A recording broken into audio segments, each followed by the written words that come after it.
Hello ನಮಸ್ಕಾರ. ನಾನು ಇವತ್ತೆಲ್ಲಪ್ಪ ಇದ್ದೀನಿ ಕೌಡಿಲ್ಯ ನದಿ ಅಂತ ಫೇಮಸ್ ಆಗಿರುವಂಥ ನಂಗ್ಲಿ ಕೆರೆ ಹತ್ರ ಇದ್ದೀನಿ. Watch the video. Hi hello ನಮಸ್ಕಾರ. ಯಾರೆಲ್ಲ ನನ್ನ ಚಾನಲ್ನ ಫಾಲೋ ಮಾಡಿಲ್ಲ ಫಾಲೋ ಮಾಡಿ, ಲೈಕ್ ಮಾಡಿ, ಶೇರ್ ಮಾಡಿ, ಇನ್ನೂ ಹೆಚ್ಚಿಗೆ ವಿಡಿಯೋ ಮಾಡೋಕ್ಕೆ ಅವಕಾಶ ಮಾಡಿ. ನಾನು ಇವತ್ತೆಲ್ಲಪ್ಪ ಹೋಗ್ತಿದ್ದೀನಿ ಕೌಡಿಲ್ಯ ನದಿ. ನಮ್ಮೂರಿಂದ ಸುಮಾರು ಒಂದು 6 ಕಿಲೋಮೀಟರ್ ದೂರದಲ್ಲಿದೆ. ಕೆರೆ ಹತ್ರಕ್ಕೆ ಬಂದು ನೋಡಿದ್ರೆ ನೀರು ಹರಿತಾ ಇತ್ತು, ಜುಳುಕ್ತಾ ಇತ್ತು, ಸೂಪರಾಗಿತ್ತು ನೋಡೋಕ್ಕೆ. 2 ಕಣ್ಣು ಸಾಕಾಗಿಲ್ಲ. ಆದರೆ ತುಂಬ ನಮ್ಮ ಸುತ್ತಮುತ್ತಲಿನ ನಂಗ್ಲಿ ಸುತ್ತಮುತ್ತ ಗ್ರಾಮಗಳಿಗೆಲ್ಲ ಒಂಥರ ಟೂರಿಸ್ಟ್ ಪ್ಲೇಸು. ಇದೇ ಸಮಯಕ್ಕೆ ಸಮೃದ್ಧಿ ಮಂಜಣ್ಣವರು ಕೂಡ ಬಂದಿದ್ದರಂತೆ. ನಮ್ಮ ಜನಪ್ರಿಯ ಶಾಸಕರಾದಂಥ ಸಮೃದ್ಧಿ ಮಂಜುನಾಥಣ್ಣವರು ಕೂಡ ಬಂದು ಬಾಗಿನ ಅರ್ಪಿಸಿದ್ರಂತೆ. ನಾನು ಸ್ವಲ್ಪ ಲೇಟ್ ಆಯಿತು ಹೋಗೋಷ್ಟೊಳಗೆ.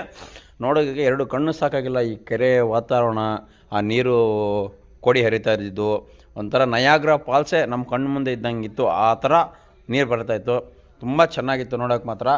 ಸಾಯಂಕಾಲ ಆದರೆ ಸಾಕು, ಮಧ್ಯಾಹ್ನ ಆದರೆ ಸಾಕು, ಸುತ್ತಮುತ್ತ ಗ್ರಾಮಸ್ಥರೆಲ್ಲ ನೋಡೋಕ್ಕೆ ಒಂಥರ ಟೂರಿಸ್ಟ್ ಪ್ಲೇಸ್ ಥರ ಹೋಗಿದ್ದು. ಎಲ್ಲರೂ ಯಾರ್ಯಾರು ನೋಡಿಲ್ಲ ಸೀದಾ ನಂಗ್ಲಿ ಹತ್ರ ಬಂದರೆ ನಂಗ್ಲಿಯಿಂದ ಕೇವಲ ಒಂದು 500 ಮೀಟರ್ಗಳ ಒಳಗೆ ಈ ಕೆರೆ ಕಾಣಿಸುತ್ತೆ. ನೋಡೋಕ್ಕೆ ತುಂಬ ಚೆನ್ನಾಗಿದೆ. ಅದ್ರ ಮೇಲೆ ವಾಕ್ ಮಾಡೋಕ್ಕೆ ಕೂಡ ತುಂಬ ಸೌಕರ್ಯ ಇದೆ. ಏನು ಸೇಫ್ಟಿ ತುಂಬ ಚೆನ್ನಾಗಿ ನೋಡ್ಕೊಂಡಿದ್ದಾರೆ. ಯಾರಿಗೇನು ಹೆಚ್ಚು ಕಡಿಮೆ ಆಗದೆ ಅಂತ ಸೇಫ್ಟಿ ತುಂಬ ಇಂಪಾರ್ಟೆಂಟಾಗಿ ನೋಡ್ಕೊಂಡಿದ್ದಾರೆ.